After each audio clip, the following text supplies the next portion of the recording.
موت اوپر نہیں ہوگا، اس لیے کہ آپ نے اللہ کے نام سے اپنی نیند کا آغاز کیا ہے۔ نیند یا موت یہ کوئی منفی قوت کا نام نہیں، یہ سلبی حیثیت نہیں ہے۔ نیند بھی وجود کا نام ہے اور موت بھی۔ ہم نے موت و حیات کو پیدا کیا، جس کی پیدائش ہوگی اس کی حیثیت وجودی ہوگی، نفی مطلق تو نہیں ہوگی نا۔ یہی حال نیند کا بھی ہے۔ تو نیند ضرور آتی ہے، مگر کبھی آپ نے سوچا کہ عقائد و جہاں کیسے آرام فرمائے کرتے؟ آئیے ان کی ایک دو راتوں کا تذکرہ کریں، شاید یہ گفتگو آپ کی راتوں کو سنوار دے، زندگیوں میں سنوار دے۔ عقائد و جہاں حضور رحمت عالم تاجدار مدینہ سرور کائنات محمد رسول اللہ ارواحنا فدا صلی اللہ علیہ وسلم ایک رات تہجد کے لیے اٹھتے ہیں اور رب کی بارگاہ میں سجدہ ریز ہوتے ہیں، اور یہ قرآن پاک کی آیت کریمہ مکمل ان کی زبان پر ہے۔ مکمل آپ تلاوت کر رہے ہیں، مسلسل تلاوت کر رہے ہیں، پوری رات تلاوت کر رہے ہیں۔ وَإِن تُعَذِّبْهُمْ فَإِنَّهُمْ عِبَادُكَ، اے اللہ اگر تو انہیں عذاب دے گا تو یہ تیرے ہی بندے ہیں۔ یہ آیت کریمہ مسلسل پڑھ رہے ہیں یہاں تک کہ سفید سحر نمودار ہو جاتا ہے۔ اے اللہ اگر تو اپنے بندوں کو عذاب دے گا تو یہ تیرے ہی بندے ہیں۔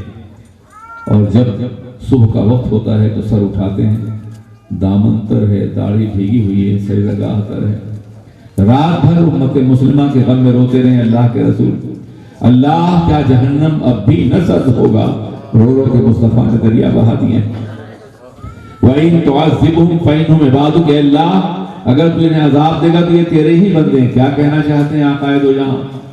کیا معروضہ پیش کر رہے ہیں خدا کی بارگاہ میں؟ اے اللہ میں تو نبی ہوئی ہے، میرے امتی ہیں، جب نبی ہو کر کے میں یہ گوارا نہیں کرتا کہ ان کو عذاب دیا جائے تو مولا یہ تیرے بندے ہیں، تیرے پیدا کیے، تو کیسے گوارا بنا لے گا؟ معاف کر دیں گے۔ اللہ کی رحمت کو مخاطب کرنے کا اس سے بہتر طریقہ اور کیا ہو سکتا ہے؟ میں ایک مثال کے ذریعے سمجھاؤں۔ آپ کے بچے نے کوئی غلطی کی، آپ نے مارنے کے لیے ہاتھ اٹھایا اور میں نے ہاتھ روک دیا، آپ کا بیٹا ہے، معاف کر دیے۔ جیسے ہی آپ کو یہ احساس آئے کہ میرا بیٹا ہے، آپ کا ہاتھ رک گیا۔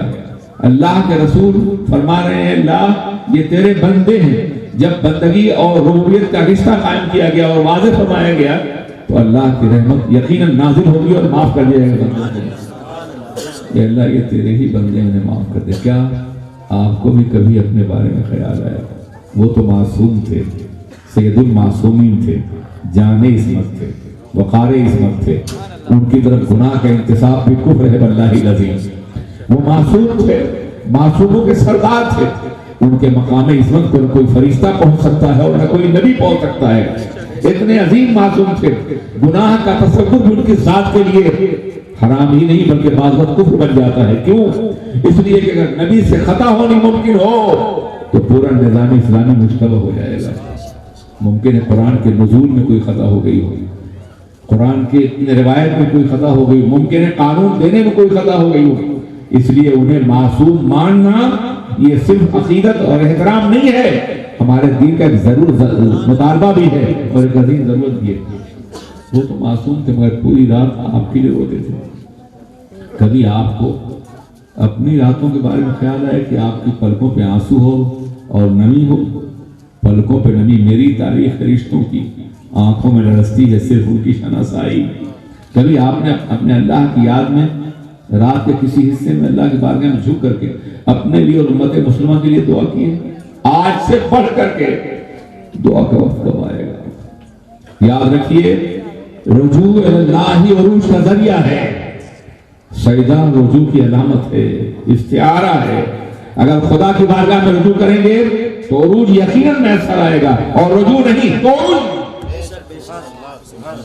اس لیے جو بھی حالات ہیں آپ کو سجدہ کرنا ہے۔ آبادی میں کوئی بھی مسلمان بغیر سجدے کے نہ رہ جائے۔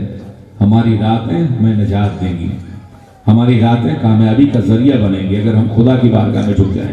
کون ہوگا جو اللہ کی کبریائی کو چیلنج کر سکے؟ دل میں 5 مرتبہ اللہ اکبر کا نعرہ بلند کرنے والے کیا یہ سوچتے ہیں کہ وہ سب سے بلند ہے، سب سے بڑا ہے؟ اور یہ اسی وقت ہوگا جب خدا کی بارگاہ میں ہم جھکیں۔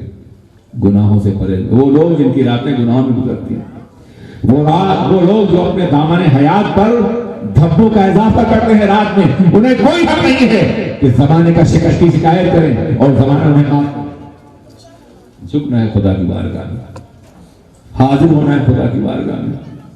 میرے عزیز، ایک دوسری رات بھی میرے آقا کی احادیث میں دیکھیے، مولانا بتائیں گے، اللہ کے رسول سجدے میں ہیں اور سجدے میں عرض کر رہے ہیں اپنے رب کی بارگاہ میں، اللہم امتی امتی، اے اللہ میری امت میری امت۔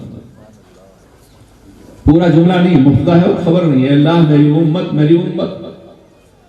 رات گزر رہی ہے اور یہ جملہ زبان پہ جاری ہے، میری امت میری امت۔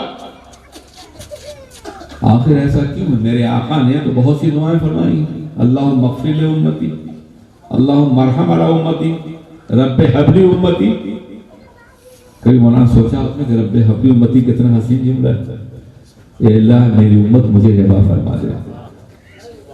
کبھی آپ نے سوچا ہبہ کیا ہوتا ہے؟ میں نے کوئی چیز آپ کو ہبہ کر دی تو آپ اس کے مالک ہو گئے۔ اللہ کے رسول عرض کرتے ہیں رب حب لی امتی، اللہ میری امت میرے حوالے کر دے، میں جیسی چاہوں اپنی امت کے بارے میں جو بھی چاہوں عمل کروں، جو چاہوں فیصلہ کروں۔ ملکیت کا اس سے بڑھ کر ثبوت کیا ہوگا؟ کیا یہ حدیث کی دعا نہیں؟ تو حضور دعا فرماتے ہیں رب حب لی امتی، اللہم اغفر لی امتی، اللہم ارحم علی امتی۔ مگر آج کچھ بھی نہیں، آج صرف دعا یہ کر رہے ہیں اس نماز میں، اے اللہ میری امت میری امت۔ رات طویل ہو گئی ہے، اللہ جناب جبریل کو کہتا ہے جاؤ دیکھو میرے محبوب کیوں گریہ فرما رہے ہیں، کیوں رو رہے ہیں۔ جناب جبریل آئے اور قدموں میں کھڑے ہو گئے، جرأت کا ہنسی کے سوال کرتے ہیں۔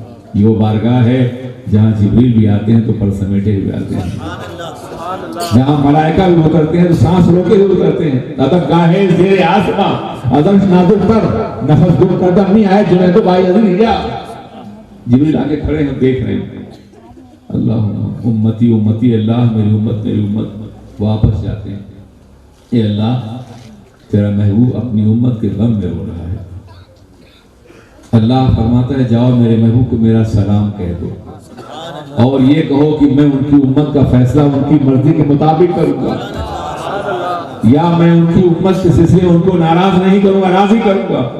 وہ آئے یہ پیغام سنایا تو سرکار نے سر اٹھایا، سجدے سے سر اٹھایا اور اس کے بعد یہ کہا اے اللہ اگر تیرا یہ فیصلہ ہے کہ میری امت کے سلسلے میں تو مجھے راضی کرے گا تو میں تو اس وقت تک راضی نہیں ہوں گا جب تک میرا ایک امتی بھی جہنم میں ہوگا۔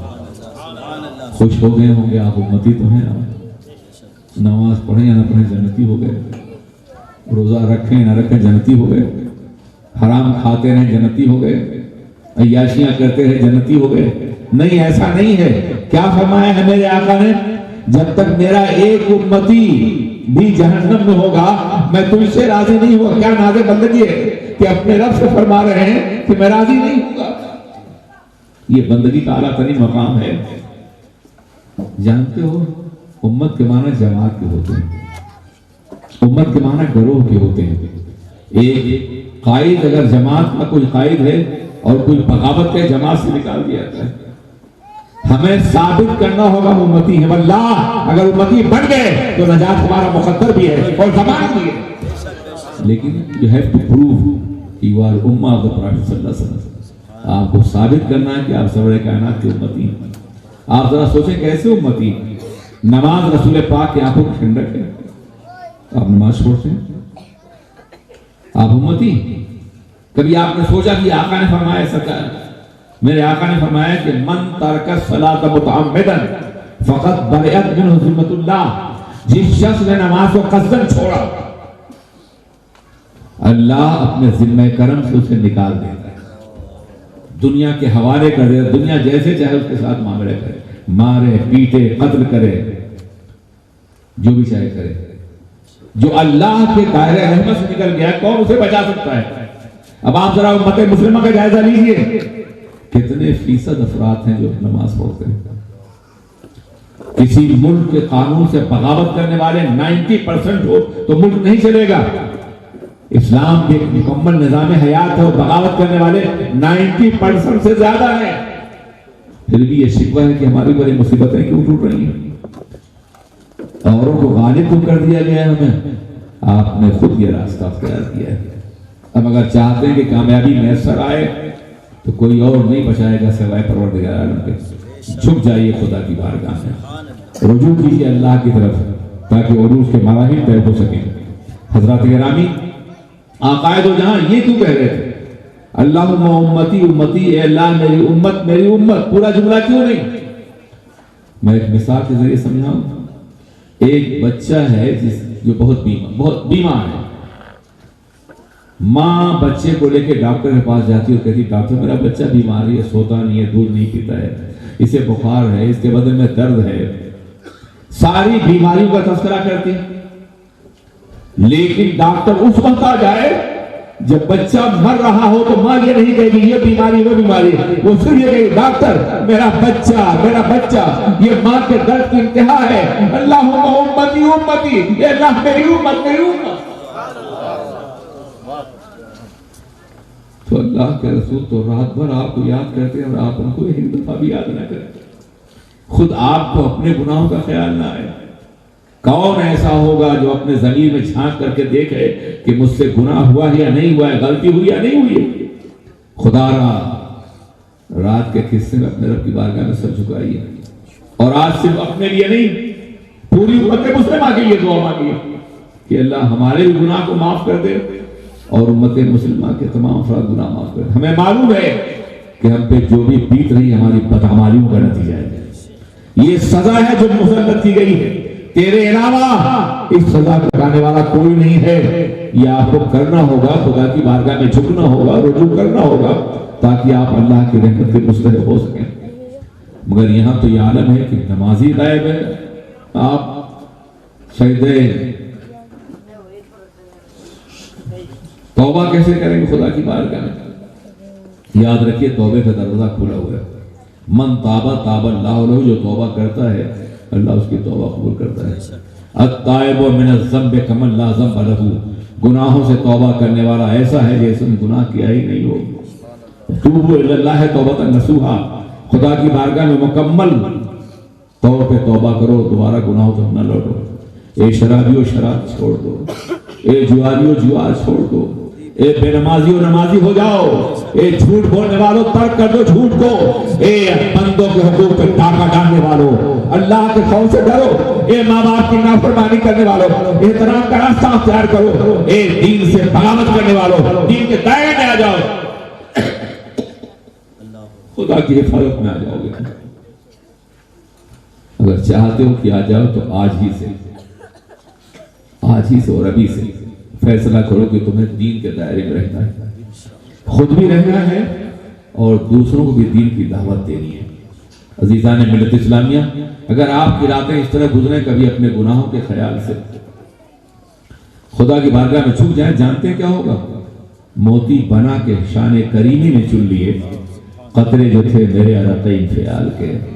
میں نے شاید مولانا یہ شعر جانتے ہیں، ذوق اچھا ہے، اخبار میں موتی سمجھ کے کہا ہے، اللہ کی ذات سمجھنے سے پاک ہے، سمجھا وہاں جاتا ہے جہاں کوئی چیز واضح اور روشن ہو، اس کی نگاہ میں تو سب کچھ ہے۔ اس کے اقبال سے معذرت کے ساتھ موتی بنا کے شان کریم نے چن لیے قطرے جو تھے میرے عرقین خیال کے۔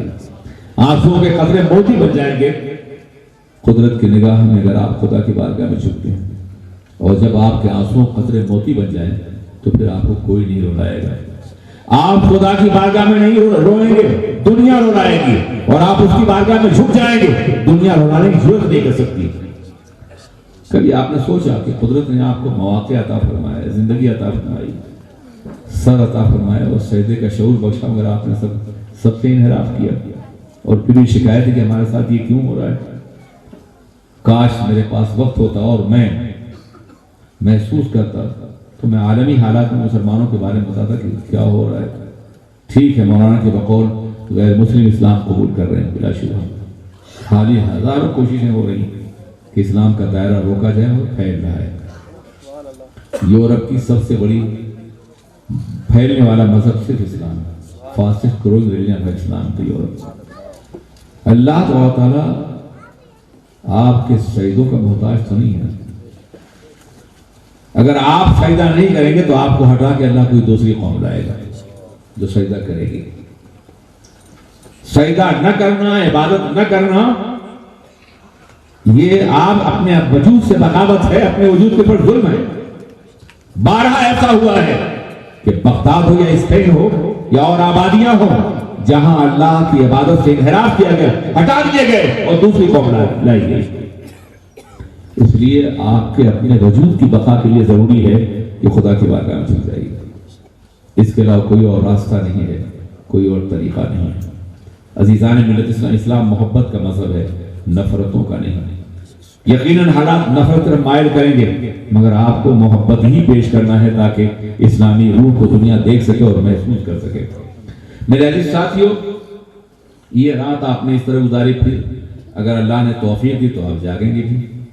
روزانہ اپنے طور پہ آپ جاگتے ہیں، ایک سگریٹ پینے والے سے پوچھیے کیسے جاگتا ہے، بتاؤں میں آپ کو، وہ ابھی آنکھیں نہیں کھلی ہیں، ابھی صرف دماغ جاگا ہے، اور تکیہ کے نیچے لائٹر تلاش کرتا ہے، سگریٹ نکالتا ہے، اس کے بعد منہ میں لگاتا ہے، کش لیتا ہے، اور جب دھواں فضائے بسیط میں مرغولے بناتا ہے تب نرگسیں چشم ناز کھلتی ہے، تب آپ بیدار ہوتے ہیں۔ ہزاروں عادتیں لوگوں نے اختیار کر رکھی ہیں، بری عادتیں، وہ عادتیں جس سے صحت بھی خراب ہو اور معاشرہ بھی تباہ ہو۔ کچھ لوگ بڑبڑاتے ہوئے اٹھتے ہیں، پتہ نہیں کیا بک رہے ہوتے ہیں، کچھ لوگ اور بھی عادتیں اختیار کر لیتے ہیں۔ میں ساری عادتوں کا تذکرہ نہیں کرتا، لوگ جانتے ہیں عادتیں وہ ہیں جو لاشعوری طور پہ آپ پہ مسلط ہو جاتی ہیں۔ ایک عادت آج سے میرے کہنے سے مت اختیار کر لیجیے، جب آپ جاگیں تو فوراً پڑھ لیں اشہد ان لا الہ الا اللہ واشہد ان محمد عبدہ ورسولہ۔ ہم گواہی دیتے ہیں کہ اللہ کے علاوہ کوئی معبود نہیں، اور ہم گواہی دیتے ہیں کہ محمد اللہ کے رسول ہیں۔ کلمہ شہادت پڑھتے ہوئے اٹھیے، جانتے ہیں کیا ہوگا، سنت رسول کے مطابق سوئے ہیں، جاگے ہیں تو کلمہ شہادت پہ، سونا بھی عبادت تھا اور جاگنا بھی عبادت تھا۔ آج سے اختیار کر لیجیے، کچھ دنوں آپ کو لاشعوری طور پہ شعوری طور پہ کرنا پڑے گا، ارادی طور پہ، اور پھر یہ آپ کا مزاج بن جائے گا۔ جانتے ہیں جب کلمہ شہادت پہ آپ کی صبح ہوگی تو اللہ کی حفاظت میں آپ کا پورا دن گزرے گا۔ حدیث پاک میں آیا ہے کہ بندہ خدا کا بندہ صبح کرتا ہے تو اپنی جان کو بیچتا ہے، یا تو آزاد کرتا ہے یا ہلاک کر دیتا ہے۔ تو اگر آپ اپنی جان کو ہلاکت سے بچانا چاہتے ہیں، موتق بننا چاہتے ہیں، تو آپ کو یہ اختیار کرنا ہوگا۔ دیکھیے اس کی برکتیں کیا ہوتی ہیں، کتنا کرم ہوتا ہے اللہ کو آپ کے اوپر۔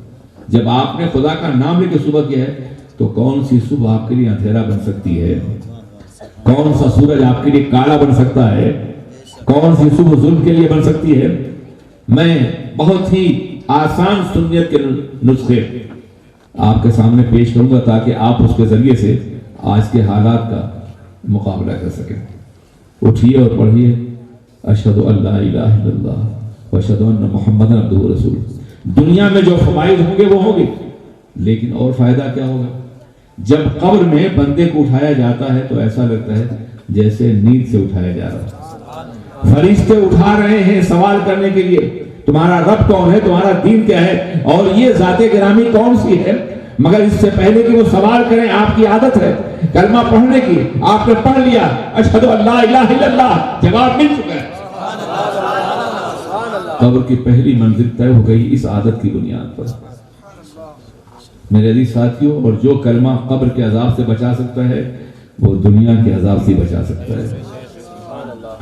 سونے کے بعد آپ اٹھے ہیں تو گھر سے قدم باہر نکالیں، نماز پڑھی ہوگی آپ نے، دن مسلمان پڑھیں گے، اب گھر سے قدم باہر نکال لیں۔ گھر سے قدم باہر نکالنے سے پہلے صرف اتنا سوچ لیں کہ اس طرح سوچیں جیسے رسول پاک کے قدم نکلا کرتے تھے، تو آپ قدم بھی نکال رہے ہوں گے اور عبادت بھی ہو رہی ہوگی۔ آپ نے کبھی سوچا کیا قائد و جاں حضور رحمت عالم تاجدار مدینہ سرور کائنات محمد رسول اللہ کیوں چلتے تھے؟ کیا چلنا ان کی مجبوری تھا؟ کافروں نے تانا دیا تھا ما لہذا الرسول یاکل الطعام ویمشی فی الاسواق، ایک ایسے رسول ہیں جو کھانا کھاتے ہیں اور بازاروں میں چلتے ہیں۔ ان ظالموں نے میرے نبی کو مکے کی گلیوں میں چلتے ہوئے دیکھا تھا، حریم نور میں نہیں، عرش کے حریم حرش میں نہیں، جلوت قدر معبود میں نہیں، قرب الہی میں نہیں، مقام دنا فرد اللہ میں نہیں، انہوں نے وہاں چلتے ہوئے نہیں دیکھا تھا۔ اپنی طرف سے مدینے مکے میں چلتے ہوئے دیکھا تو یہ تانا دیا تھا وہ تو قرب الہی کے چلنے والے تھے، حریم نور کے چلنے والے تھے، جلوت قدر معبود کے چلنے والے تھے، وہ تو ملائکہ کے بساط پرواز سے آگے جو مقام وہاں چلنے والے تھے، مگر اس کے باوجود ہم نے اس لیے چلے تھے تاکہ ہم کو چلنے کا طریقہ آ جائے، ہم کو چلنے کا طریقہ آ جائے، ہم کو چلنے کا انداز مل جائے۔ قرآن پاک کہتا ہے اللہ اکبر، عباد الرحمن الذین یمشون علی الارض ہونا، اللہ کے نیک بندے وہ جو زمین پہ نرم رفتاری کے ساتھ چلتے ہیں، انکسار کے ساتھ چلتے ہیں، ڈگنیٹی کے ساتھ چلتے ہیں، وقار کے ساتھ چلتے ہیں، آبرو کے ساتھ چلتے ہیں، غرور کے ساتھ نہیں، تکبر کے ساتھ نہیں، بندگی کے ساتھ جھوٹ کر کے خدا کی بارگاہ بندگی کا اظہار کرتے ہوئے زمین پہ چلتے نظر آتے ہیں۔ اور جس روز زمین پر آپ اس طرح چلنا سیکھ لیں گے زمین آپ کا احترام کرے گی، زمین آپ کی عظمتوں کا احترام کرے گی۔ کبھی آپ نے سوچا کہ حدیث پاک میں آئے ہیں جعلت لی الارض کلھا مسجدا، میرے لیے پوری زمین کو سجدہ گاہ بنایا گیا، پوری زمین کو، پوری زمین سجدہ گاہ ہے۔ ہزار نام دے دو آپ زمین کا، مگر اس سے بہتر اور نام کیا ہوگا کہ اللہ نے ہمیں زمین دی ہے سجدہ کرنے کے لیے، بندگی کے لیے، عبادت کے لیے۔ آپ کیجیے گا، میں معذرت کرنا چاہتا، کہہ رہے تھے مجھے کھانسی آ رہی ہے، میں تقریر نہیں کروں، لیکن میں تقریر کروں گا۔ ہمارے کب سے انتظار کر رہے ہوں گے آپ، تو میری تقریر جیسی کلمت بیانی آج سن لیجیے، کبھی پھر اللہ نے توفیق دی صحت مند حالت میں کروں گا تقریر انشاءاللہ۔ تو میں یہ عرض کرنا تھا میرے عزیز ساتھی اور دوستو کہ یہ کیوں فرمایا آقا نے کہ تمہارے لیے زمین سجدہ گاہ بنائی گئی، یعنی اسلام نے زمین کو سجدے کی طہارت دے دی ہے، مسجد کا تقدس دے دیا ہے۔ کون ہوگا جو زمین کو اس قدر اہمیت دیتا ہو؟ کون سی سوسائٹی زمین کو جو مادر وطن ہے اس کو سجدے کا تصور دیتی ہو؟ یہ صرف اسلام ہے۔ یہ زمین سجدہ گاہ بنا دی گئی، اور جو زمین سجدہ گاہ ہے وہاں خون تو نہیں ہوگا، وہاں خرابہ تو نہیں ہوگا، وہاں زنا تو نہیں ہوگا، وہاں شراب تو نہیں ہوگی، مسجد میں شراب نہیں ہو سکتی، زنا نہیں، جھوٹ نہیں، مکاری نہیں، زمین کا کوئی ایسا حصہ جہاں مسلمان گناہ کر سکے۔ یہ سجدہ گاہ بنائی گئی، عبادت کے لیے بنائی گئی ہے۔ اس کا ایک مفہوم تو یہی ہے کہ دنیا کے اور مذاہب میں عبادت کی کوئی مخصوص جگہ ہوتی، بلا شبہ مسجد جگہ ہے، مگر مرد مومن کا معاملہ یہ جہاں بھی وقت آ جائے جھوٹ جاؤ خدا کی بارگاہ میں، دریا ہو، پہاڑ ہو، سمندر ہو، صحرا ہو، آبادی ہو، دکان ہو، جھوٹ جاؤ خدا کی بارگاہ میں۔ پوری زمین سجدہ گاہ بنا دی گئی عزیزان۔ اور دوسرا مفہوم یہ ہے کہ جب تم زمین پہ سجدے کے نیت سے بڑھو گے تو زمین تمہارے قدموں میں سمیٹ دی جائے گی، اور جب زمین پہ عیاشی کی نیت سے بڑھو گے تو پیروں کے نیچے کی زمین چھین لی جائے گی۔ آپ تاریخ اسلام میں بتا رکھیے، پہلی صدی میں اسلام کی جلوگری کے پہلے 100 سال کے اندر 3 بر اعظم آپ کے قدموں میں تھے، ایشیا، یورپ اور افریقہ، لیکن آج ان بر اعظموں کی بہت سی زمینیں آپ سے چھینی جا چکی ہیں، اس لیے کہ آپ نے زمین کو عیاشی کا مرکز بنایا، عبادت کریں، سجدوں سے محروم کر دیا آپ نے اپنی پیشانی کو بھی، اور لذت سجدہ سے زمین کو محروم کر دیا آپ نے۔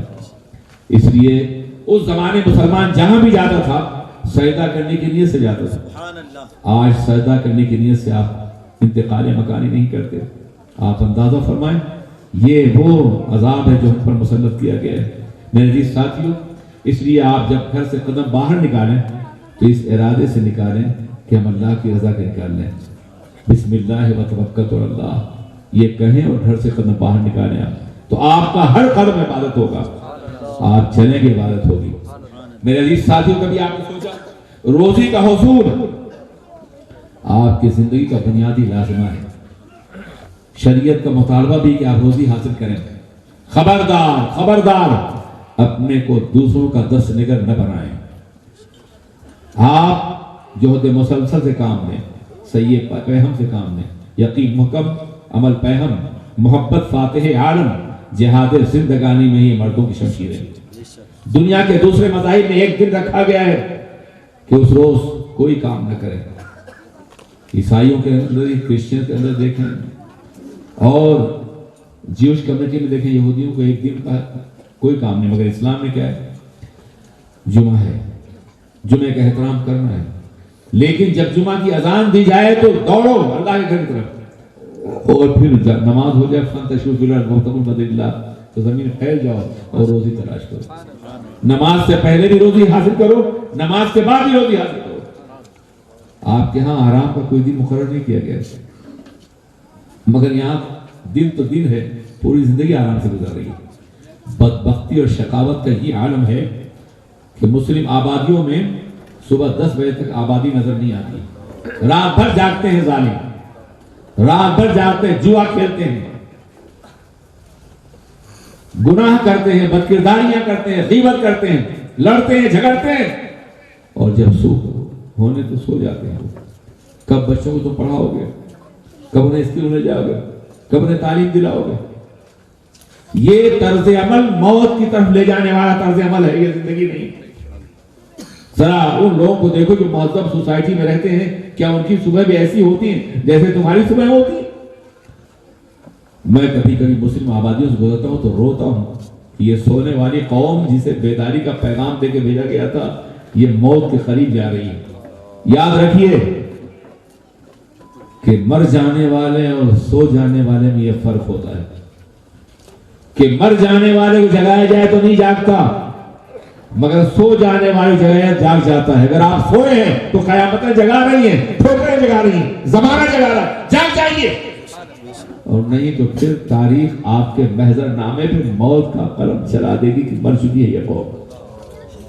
آپ مردوں میں شمار ہونا چاہتے ہیں، زندوں میں شمار ہونا چاہتے ہیں؟ جھکیے اللہ کی بارگاہ میں، اپنی صبحوں کو پاکیزہ بنا لیجیے، اپنے راستوں کو سنوار دیجیے، اپنی زندگی حرکت مسلسل اور جود قیام کا نمونہ بنا دیے۔ آپ کو اس لیے نہیں پیدا کیا گیا آپ صرف تنہا کھائیں، آپ کو اس لیے پیدا کیا گیا کہ آپ خود بھی کھائیں اور دوسروں کو بھی کھلائیں۔ آپ کو سائل بنا کر کے نہیں، الید العلیٰ خیر من الید السفلیٰ، بلند ہاتھ نیچے والے ہاتھ سے بہتر ہوتا ہے۔ آپ کے ہاتھ کو بلند ہونا چاہیے، دینے والا ہاتھ، مگر اسی وقت ہوگا جب آپ پاس اتنا ہو کہ آپ دے سکیں۔ آپ تو جہاں دیکھیے پسماندگی کی تصویر بنے ہوئے، صدیوں سے سوئے ہوئے، کام نہیں، تلاش نہیں، جستجو نہیں، تھوڑا بہت کما لیا اور کھا لیا سمجھتے ہیں ہم بہت مطمئن ہو گئے۔ یاد رکھیے غربت اگر بڑھتی رہی تو یہ غربت کفر کی طرف لے جا سکتی ہے، اس لیے غربت دور کیجئے، محنت کیجئے، آپ کا کوئی لمحہ ضائع نہ ہونے پائے۔ میرے آقا نے فرمایا کہ ایک شخص رات بھر نفل پڑھتا ہے اور ایک شخص اس لیے کام کرتا ہے رات کو کہ اپنے بھائیوں کو کھلائے گا، تو اس کی نفل سے بہتر وہ کام ہے جو دوسروں کے لیے۔ نمازی پڑھیے ضروری ہے، روزہ بھی رکھیے ضروری ہے، توبہ بھی کیجیے ضروری ہے، رات کے بعد یہ بھی ضروری ہے، مگر اپنے لیے بھی اور اپنی قوم کے لیے بھی کام کیجیے۔ کسی کو بھوکا نہ رہنے دیجیے، صرف اپنی قوم کے لیے نہیں۔ بھوک کا دائرہ اگر پھیلتا ہے تو جو بھی آپ کے سامنے ضرورت مند ہو اس کو آپ اس کا تعاون کیجیے۔ اسلام سلم کا مذہب ہے، صرف اپنے لیے نہیں، پوری انسانیت کے لیے۔ عزیزان علیہ السلام، اب گھر سے آپ باہر نکلیں کمائیں گے تو کھانا بھی ضرور کھائیں گے۔ دیکھیے میں روزمرہ کی بات کر رہا ہوں نا، کوئی فلسفہ تو نہیں بیان کر رہا ہوں، یہی باتیں جو ہم کرتے ہیں جو ہمارے سامنے ہے نا۔ تو آپ کھانا بھی کھائیں گے، کھانے سے پہلے اگر آپ صرف اتنا سوچ لیں کہ اس طرح کھانا کھائیں جیسے رسول اللہ کھایا کرتے ہیں، تو آپ کھانا بھی کھا رہے ہوں گے اور عبادت الہی بھی ہو رہی ہوگی۔ کیسے آقا تناول فرماتے تھے سنو، میرے آقا حضور سید عالم سرور کائنات محمد رسول اللہ ارشاد فرماتے ہیں، اگر تم پیٹ بھر کے سوتے ہو اور تمہارے پڑوس میں کوئی بھوکا سوتا ہے تو فرشتے تم پہ لعنت بھیجتے ہیں۔ پڑوس میں، یہ نہیں کہ پڑوس میں صرف مسلمان ہی ہے، کوئی بھی، یعنی اسلام کی شرط نہیں ہے پڑوس کے لیے، پڑوسی جو بھی ہے اس کا خیال رکھنا بے پناہ ضروری ہے۔ آقا نے فرمایا خیرکم لجارہ، تم میں سب سے بہتر وہ ہے جو اپنے پڑوسیوں کے لیے بہتر ہے۔ میرے آقا ارشاد فرماتے ہیں، تاجدار دو عالم صلی اللہ علیہ وسلم حضرت عائشہ فرماتی ہیں کہ پڑوسیوں کے بارے میں اس قدر آپ تاکید کرتے تھے گویا کہ پڑوسیوں کو وراثت میں حق دے دیا جائے گا۔ یہ کیوں تھا؟ اب لفظ پڑوس استعمال کیا گیا، یہ نیکسٹ ڈور نیبر کا کانسیپٹ نہیں اسلام میں۔ آبادی کے 40 گھر ادھر ادھر چاروں طرف یہ پڑوس ہے آپ کا، ان میں کوئی بھوکا نہ رہنے پائے۔ اگر کوئی بھوکا سوتا اور آپ پیٹ بھر کے سوتے ہیں تو فرشتے لعنت بھیجتے ہیں۔ آپ اندازہ فرمائیں، اب اس پڑوس میں ساری کائنات کو اللہ کے رسول نے چھپا دیا ہے۔ ایک گھر کے پڑوسی محلے والے ہوتے ہیں، محلے والوں کے پڑوسی شہر والے ہوتے ہیں، شہر والوں کے پڑوسی صوبے والے ہوتے ہیں، صوبے والوں کے پڑوسی ملک والے ہوتے ہیں، ملک والوں کے پڑوسی بر اعظم والے ہوتے ہیں، بر اعظم پڑوسی پوری دنیا والے ہوتے ہیں۔ اگر ہر پڑوسی اپنے دوسرے پڑوسی کو کھلا کے کھائے تو اللہ دنیا میں بھوک کرے گا۔ ایک جملے کے اندر پوری دنیا کے معاشی مسئلے کو آپ نے حل فرما دیا ہے۔ لیکن کیا کبھی آپ کو خیال آئے لقمہ اٹھاتے ہوئے کہ ہمارا پڑوسی بھوکا تو نہیں، ضرورت مند تو نہیں، یہ بھوک کیوں پھیل رہی ہے ہمارے اندر، یہ ہمارے معاشرے میں بھیک مانگنے والے کیوں پیدا ہو رہے ہیں؟ اگر ہماری غیرت زندہ ہوتی، اگر ہمارا اخلاص زندہ ہوتا، اگر ہمارا معاشی نظام زندہ ہوتا، معیشت کے قوانین زندہ ہوتے، تو کم از کم ہمارے معاشرے میں کوئی بھوکنے والا اور مجبور نظر نہ آتا۔ لیکن ہم تو صرف اپنے پیٹ کی بات کرتے ہیں، ہمارے سامنے صرف اپنا پھولا ہوا پیٹ ہے اور دوسروں کا گھلا ہوا وجود نہیں ہے۔ بدل ڈالیے اپنا یہ انداز زندگی، غلط روی سے منازل کے بوجھ بڑھتے ہیں، مسافر و روی سے کارواں بدل ڈالو۔ میرے عزیز ساجد، کھانا بھی غلط ہے مگر اس طرح سے کھائیں جیسے رسول پاک تناول فرمایا کرتے تھے۔ آپ اندازہ فرمائیں، ایک صاحب آتے ہیں بارگاہ رسول میں، اللہ کے رسول سے کچھ پوچھنا چاہتے ہیں، انہوں نے بھی بھوک کا تذکرہ نہیں کیا، حضور نے محسوس فرما لیا کہ ان کے چہرے بھوک کے آثار ہیں۔ آپ فرماتے ہیں لے جاؤ انہیں میری بیٹی فاطمہ کے پاس، ان سے کہو رسول کا مہمان حاضر ہے۔ بھوکے کو مہمان بنانا یہ نبی کی سنت ہے، مہمان کی عزت دینا یہ نبی کی سنت ہے، ذلت کے ساتھ لقمہ پھینک دینا یہ تذلیل ہے انسانیت کی، ذلت کے ساتھ کسی کو کھلانا اور مجبور سمجھ کر کے یہ بے کسی ہے۔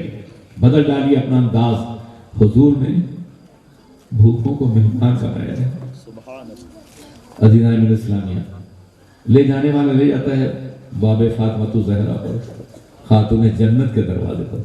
جنت تقسیم کرنے والی ہے، جنت بانٹنے والی ہے، جنت کی نعمتیں تقسیم کرنے والی ہے، مگر گھر میں فاقہ ہو رہا ہے۔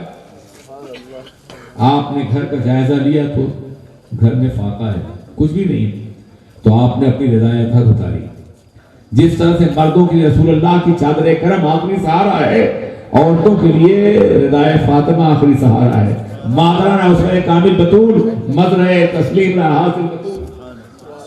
جناب حسین کو دیتی ہیں، لے جاؤ فلاں یہودی پاس گروی رکھ دو، غلہ لاؤ، میں اپنے مہمان کو کھانا کھلائے بغیر نہیں جانے دوں گی۔ آپ ذرا سوچیں کیا عالم رہا ہوگا۔ یہودی بھی جانتا تھا اس خاندان کو، چادر دیکھی اور کھڑا ہو گیا، شہزادے پوری کائنات بھی، زمین و آسمان کی دولت بھی اس کے ایک تار کی قیمت نہیں ہو سکتی۔ میں کلمہ شہادت پڑھ لیتا ہوں لا الہ الا اللہ محمد رسول اللہ، اس لیے کہ میں نے پڑھا تھا توریت میں کہ محمد عربی وہ انقلاب برپا کریں گے کہ لوگ بھوکے رہیں گے مگر دوسروں کی بھوک کا خیال رکھیں۔ آج میں نے دیکھ لیا، سبحان اللہ، نعرہ تکبیر۔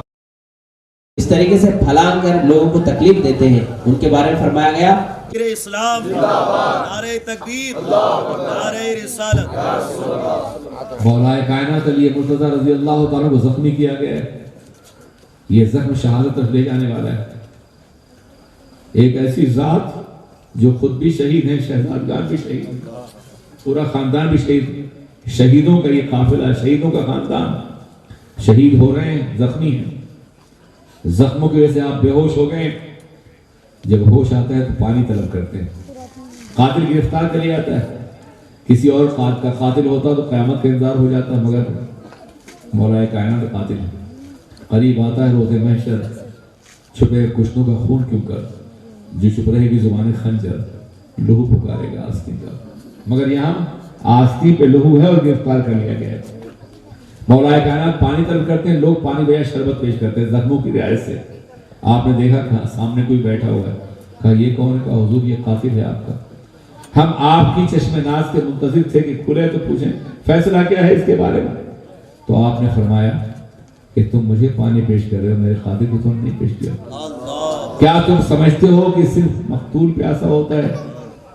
ظالم بھی پیاسا ہوتا ہے۔ مقتول کو زخموں پیاس ہوتی ہے اور ظالم کا ضمیر پیاس ہوتا ہے۔ اسے پہلے شربت پیش کرو۔ شربت پیش کیا جائے گا، اس نے انکار کر دیا تو آپ نے فرمایا بڑا کم نصیب ہے میرا قاتل، آج میرے ہاتھوں سے پانی پی لیتا تو میں اپنے نبی کے ہاتھوں سے کوثر ضرور پلاتا۔ سبحان اللہ سبحان اللہ۔ سوال پیدا ہوتا ہے اگر وہ کافر تھا تو کوثر کیسے پیتا؟ میں کہتا ہوں کہ علی کا جام پینے کے بعد مرتا تو مسلمان ہو کے مرتا، کافر ہو کے نہیں مرتا۔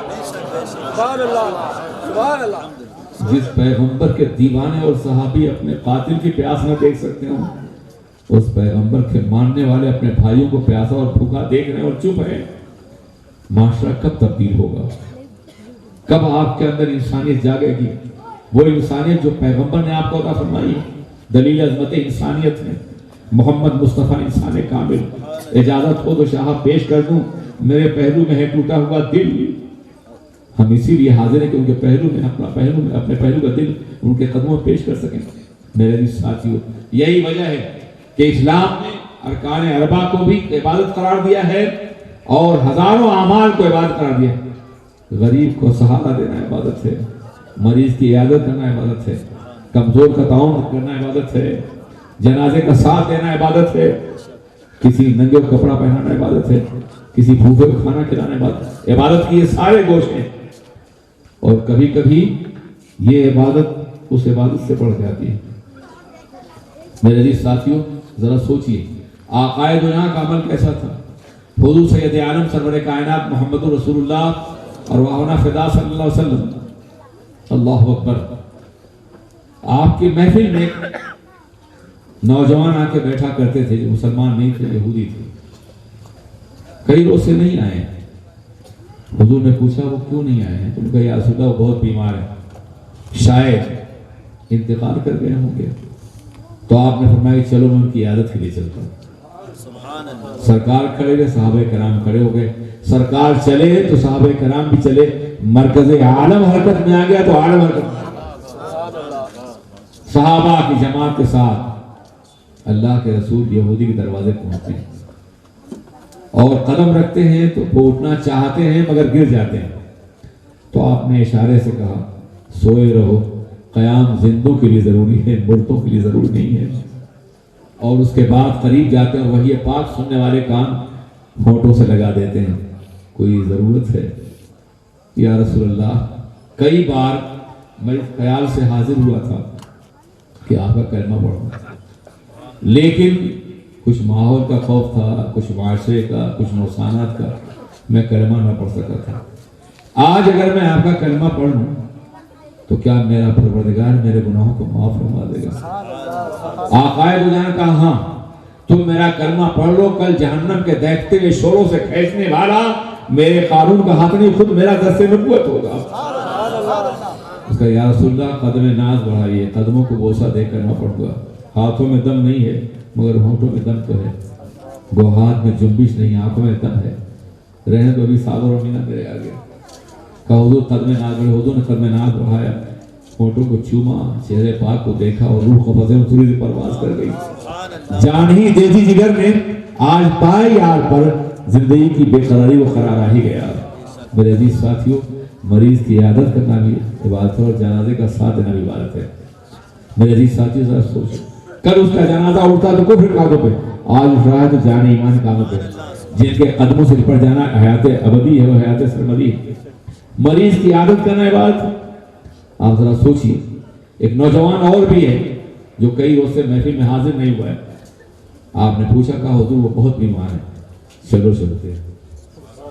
آپ تشریف لے گئے تو دیکھا جاکنی کے اضطراب میں آپ نے کلمہ شہادت کی تلقین کرنی چاہیے، زبان سے ادا نہیں ہوا، ہونٹ کپ کپ آئے، ہونٹ لرزے ہوتے، کلمہ ادا نہیں ہوا۔ صحابہ کرام تڑپ اٹھے، یا رسول اللہ آپ کہیں تو پتھر کلمہ پڑھتا ہے، پہاڑ کلمہ پڑھتا ہے، درخت کلمہ پڑھتا ہے، یہ انسان ہے کلمہ نہیں پڑھ رہا ہے؟ تو سرکار نے فرمایا اس پر کسی کا حق ہے، کسی کے ساتھ زیادتی کی، جب تک وہ حق ادا نہیں ہوگا وہ معاف نہیں کرے گا اس وقت تک کلمہ ادا نہیں ہوگا، اس کی موت کلمے پہ نہیں ہوگی۔ غور سے سنیے گا اس بات کو۔ پوچھا لوگوں سے، لوگوں کا حضور یہ بہت اچھے آدمی تھے، نماز مسجد آپ کے پیچھے پڑھتے تھے، آپ کی محفل میں حاضر رہتے تھے۔ ایک بوڑھا کھڑا ہوا، یا رسول اللہ میں کچھ جانتا ہوں، اس کی ماں فلاں قبیلے میں ایک جھوپڑی میں رہتی ہیں، انہیں بلایا جائے شاید وہ کچھ بتا سکیں۔ ماں کو بلایا گیا، آقا نے فرمایا کہ اسے معاف کر دو، سرکار جانتے تھے، اسے معاف کر دو، اس کی جانکاری کا عالم ہے، اس طرح بڑھتا جا رہا ہے۔ کہا حضور آپ کہیں تو معاف کر دوں، مگر عالم یہ ہے کہ جب یہ بچہ تھا تو اس کے باپ کا انتقال ہوا، میں نے محنت اور مزدوری کر کے اس کو جوان کیا، اس کی شادی کی، اور شادی کے بعد اس کی بیوی کے ایک اشارے پر اس نے مجھے الگ کر دیا، اور آج تک میں وہی کرم چھیڑ رہی ہوں۔ حضور آپ فرمائے تو معاف۔ آپ نے فرمایا کہ نہیں، رکو، فرمایا لکڑیاں جمع کرو۔ لکڑیاں جمع کی، آگ لگاؤ، آگ لگائی گئی، کہا اس نوجوان کو ڈال دو۔ جب اٹھایا گیا تو ماں نے چیخ کہا یا رسول اللہ میرے بچے کو زندہ جلا دیجیے گا، تو آپ نے کہا جلنے میں جو تکلیف ہوتی ہے مرنے میں زیادہ ہوتی ہے، معاف کر دو۔ ممتا جاگی، اس نے معاف کیا، اور زبان پہ کلمہ جاری ہوا، اشہدو ان لا الہ الا اللہ و اشہدو ان محمد عبدہ ورسولہ۔ سبحان اللہ، سبحان اللہ۔ اعادت تو آقا نے کی ہے، مگر تعلیم دے رہے ہیں کہ جس کے ماں باپ ناراض ہوں یا حق ادا نہ کیا ہو، اس کی موت ایمان پر نہیں کفر پر ہوگی، اسے کلمہ شہادت نصیب نہ ہوگا۔ اللہ کی بارگاہ میں سر جھکانا بھی عبادت ہے، اور اللہ کے بندوں سے محبت کرنا بھی عبادت ہے۔ کچھ اور سننا ہے تو انشاءاللہ کل کے پروگرام میں آئیے گا۔ السلام علیکم۔